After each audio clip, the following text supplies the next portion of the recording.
Hello friends, જય શ્રી કૃષ્ણ. મારા કિચનમાં તમારું સ્વાગત છે.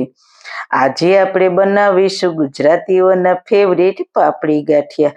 તો આજે ઘરે ગાંઠિયા બનાવવાના ચારા વગર કંદોઈ જેવા પાપડી ગાંઠિયા એકદમ સહેલી રીતથી બનાવીશું.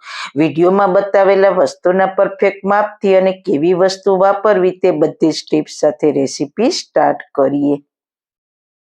રેસીપી સ્ટાર્ટ કર્યા પહેલા જો તમને મારી રેસીપી ગમતી હોય ને હજુ સુધી ચેનલને સબસ્ક્રાઇબ ના કરી હોય તો પ્લીઝ સબસ્ક્રાઇબ કરજો અને બાજુમાં આપેલ બેલ આઇકન પ્રેસ કરજો એટલે નવી નવી રેસીપીના નોટિફિકેશન મળતા રહે. વાળના તમામ પ્રકારના પ્રોબ્લેમ સોલ્વ કરતું આયુર્વેદિક તેલ જે અમે લોકો ઘરે જાતે તૈયાર કરીએ છીએ, કોઈ કેમિકલ્સના ઉપયોગ વગર, બિલકુલ નેચરલ છે. ઘણી આયુર્વેદિક જડીબુટી ભેગી કરી આ આયુર્વેદિક તેલ તૈયાર કરવામાં આવે છે.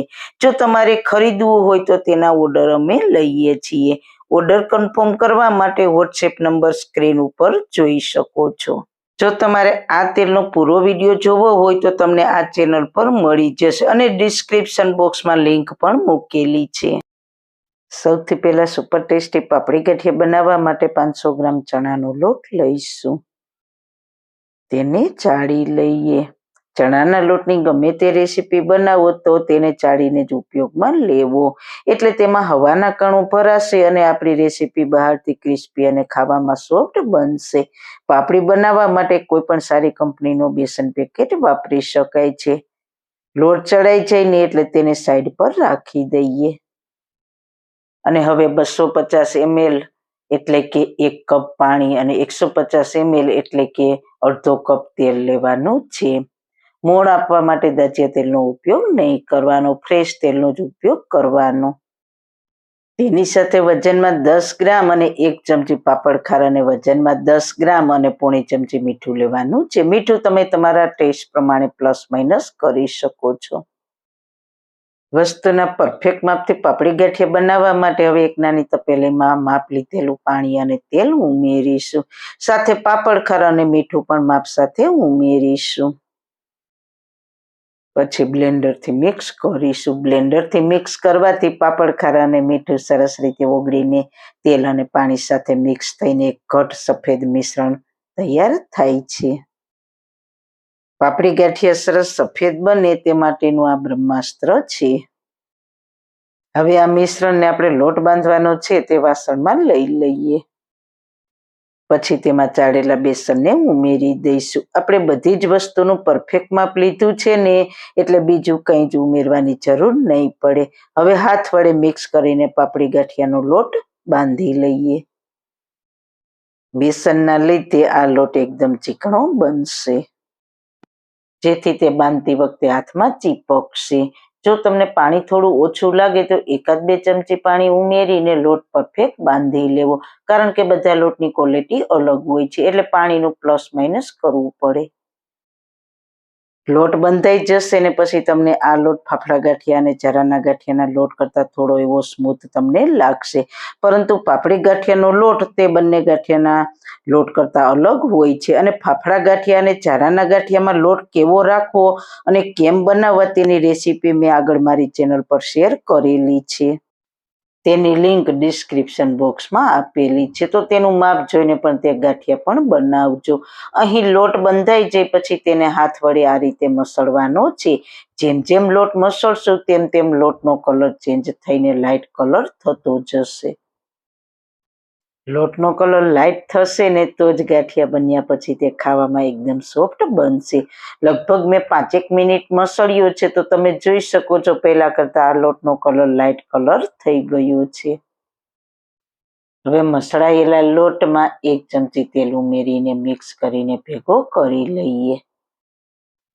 પાપડી ગાંઠિયા હંમેશા ફરસાણવાળાની દુકાને ચારામાં જ બનાવતા હોય છે, પણ જો ઘરે ચારો ના હોય ને તો આ રીતે સેવ ગાંઠિયા બનાવવાનો પિત્તળનો સંચો તો બધાના ઘરે હોય જ છે, તો તે લેવાનો. તેમાં પાપડી ગાંઠિયા પાડવાની ચકરી પણ આપેલી હોય છે, તે લઈશું.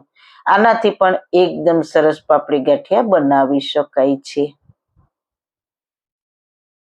સહેજ એવું સંચાને અંદર તેલ લગાવી દેવાનું, જેથી કરીને લોટ અંદર ચીપકે નહીં. હવે ચમચા વડે બનાવેલા ગાંઠિયાનો લોટ સંચામાં ભરી દઈશું.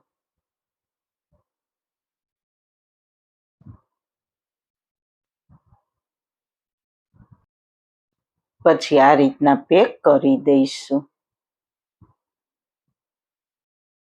ગાંઠિયાને તળવા માટે મેં પહેલા તેલ ગરમ મૂકી દીધું હતું. સહેજ લોટ ઉમેરીને તેલ ચેક કરીશું. લોટ થોડી વાર પછી ઉપર આવે છે. બસ પરફેક્ટ ગાંઠિયા બનાવવા માટે આવું તેલ ગરમ હોવું જોઈએ.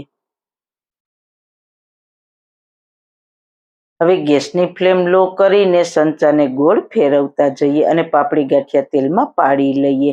અહીંયા જો તેલનું ટેમ્પરેચર એકદમ બેલેન્સ હોવું જોઈએ, એટલે એકદમ તરત જ ઉપર ના આવતા ધીરે ધીરે પાપડી ગાંઠિયા છે ને તે આ રીતે ઉપર આવે છે.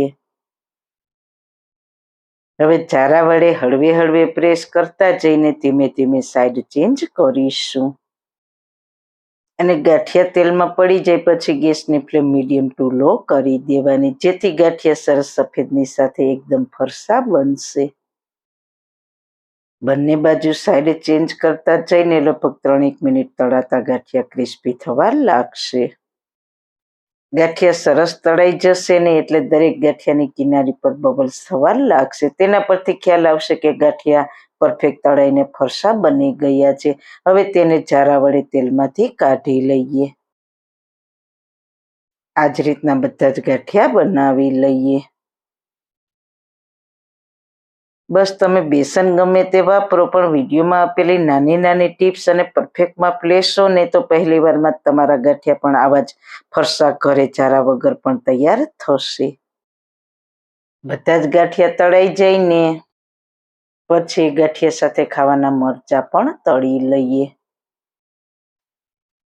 તળાઈ જાય પછી પ્લેટમાં લઈને ઉપરથી મીઠું ભભરાવશું. તો હવે ગરમ ગરમ ગાંઠિયાને ચટણી, ગાજરનો સંભારો અને તળેલા મરચાં સાથે સર્વ કરીશું. જોઈને જ ખાવાનું મન થઈ જાય તેવા બન્યા છે. અને પાપડી ગાંઠિયાને હાથમાં લઈને પ્રેસ કરીએ તો આસાનીથી ભૂકો થઈ જાય છે. વડીલો પણ ખાઈ શકે તેવા હોઠથી ભાંગી જાય તેવા બન્યા છે, એ પણ જારા વગર.